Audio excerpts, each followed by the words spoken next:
aqui apresentar o nosso grupo.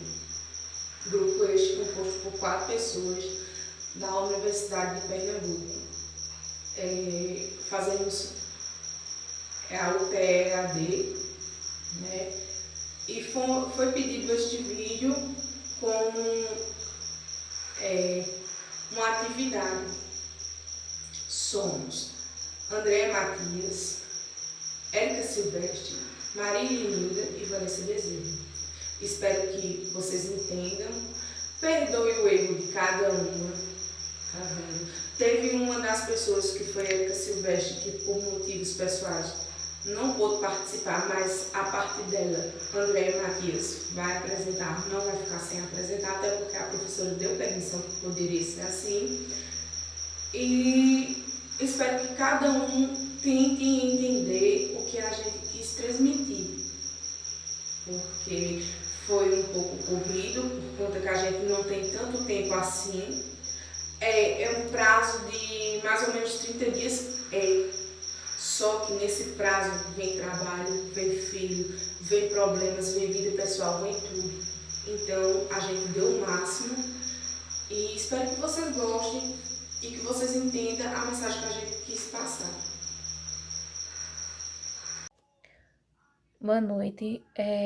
Essa primeira parte do vídeo que eu vou falar é da aluna Érica, que por motivos pessoais, infelizmente ela não pôde estar gravando o vídeo, mas essa parte foi ela mesma que fez, e como a professora deu permissão de que podia sim falar a parte de outra pessoa, desde que essa pessoa tivesse feito o vídeo, eu estou fazendo isso.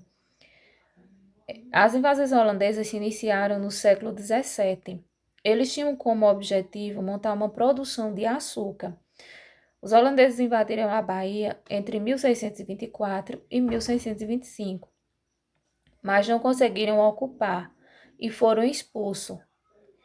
Entre esse mesmo período de 1624 e 1625, os holandeses invadiram Pernambuco e conseguiram dominar e se expandir no Nordeste. A atividade açucareira era a principal atividade do Brasil e que rendia altos lucros.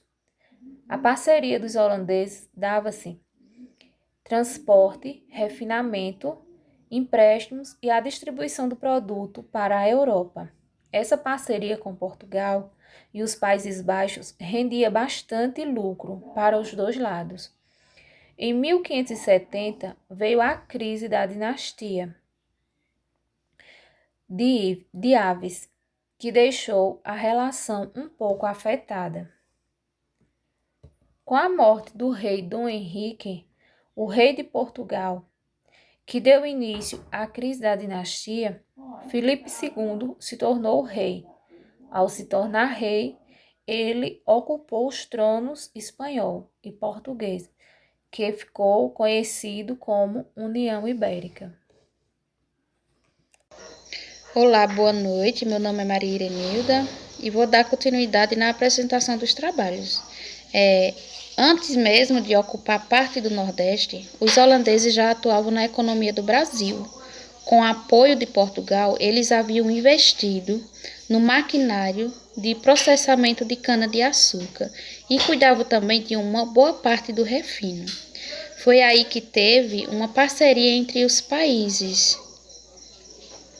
Mas essa parceria acabou no ano de 1580, quando a Espanha aproveitou um vácuo de poder em Lisboa e incorporou o Reino Portugal e suas colônias.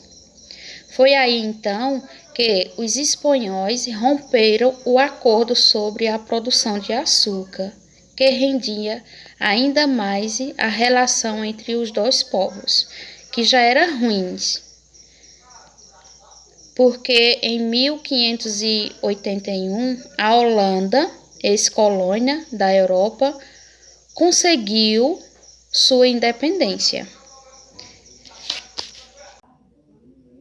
Olá, meu nome é Andréa Matias, faço o 4º período de História. Os holandeses dominaram o nosso estado, Pernambuco, por longos 24 anos. e bota logo nisso, né, gente? Porque mesmo sendo fatos acontecidos há muitos anos, imagino o quão sofrido foram para esses anos, para aqueles que aqui já viviam, tinham suas casas, suas terras, enfim, sua estadia. Um dos fatores que fizeram os holandeses tomar essa decisão foi a riqueza que o açúcar oferecia. Motivados por essa ganância da riqueza do açúcar, invadiram as terras que já eram ocupadas na época pelos portugueses.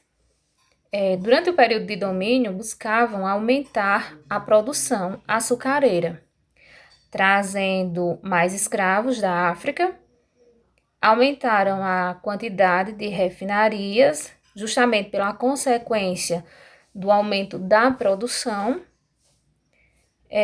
Os holandeses eram chefiados pelo conde Maurício de Nassau, que foi contratado pela companhia holandesa para governar o estado, que na época o estado de Pernambuco era chamado de Brasil holandês, o que deveria ser um breve período.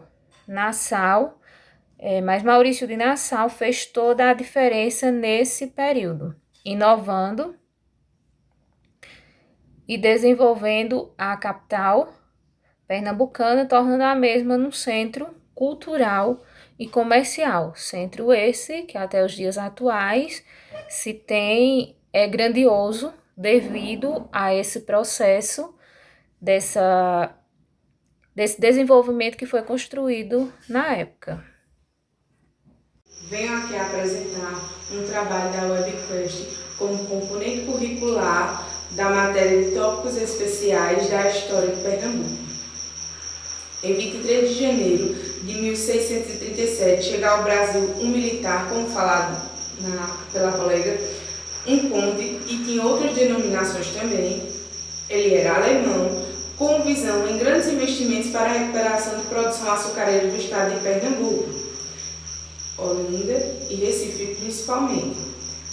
Investimentos esses que não iriam parar por aí, pois junto com ele veio uma equipe de pintores, cientistas, vidraceiros, cartógrafos, paisagistas e médicos, uma turma que ajudaria a registrar momentos históricos como telas, retratando o dia a dia de camponeses, senhores e seus engenhos. Não esquecendo também que foram construídas pontes, obras sanitárias, houve também a liberação para a libertação religiosa, pois nesse tempo existiam judeus, cristãos e protestantes convivendo e negociando juntos para a prosperidade de ambos, enriquecendo assim a história brasileira, principalmente no Nordeste pernambucano. E por trás de todo este relato existe um nome que jamais será esquecido. Nome este que ganhou ruas, avenidas, universidade. O grande nome que eu estou falando até agora é João Maurício de Nassau. A professora nos disponibilizou um texto e pediu que a gente destacasse as partes que mais chamassem nossa atenção. Cada uma falou a parte que mais chamou a atenção. E a parte que me chamou a atenção foi a parte que Nassau ajudou Pernambuco, ajudou o Brasil. Ele teve erros? Teve, pois na visão dele, se não tivesse o trabalho, que naquela época era o trabalho escravo, então quer dizer que, querendo ou não, ele era a favor da escravidão, não existia trabalho, não existia produção, não existia açúcar. Só que neste exato momento eu não quero falar sobre isso. Minha visão é falar sobre o benefício que ele trouxe para o Brasil. Porque se ele não tivesse feito isso, a gente não sabia o que era que ia ter naquela época. Porque através das telas de dois grandes pintores que vieram com ele, infelizmente, eu não sei falar muito bem inglês, então eu não vou arriscar falar o nome.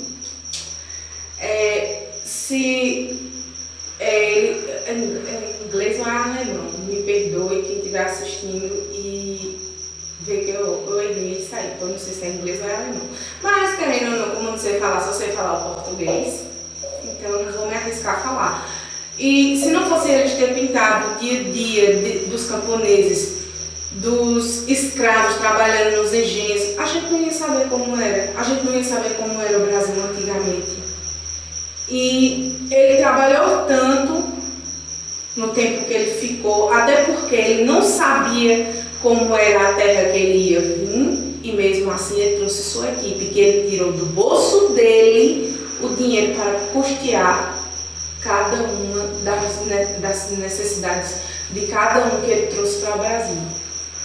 Então, eu espero que vocês me perdoem pelo gaguejo, por ter olhado no celular, porque infelizmente cada uma de nós do grupo somos mãe, trabalhamos fora, não temos tempo. Cada um escreveu sim com suas palavras e tentou fazer o máximo, mas infelizmente não deu para decorar.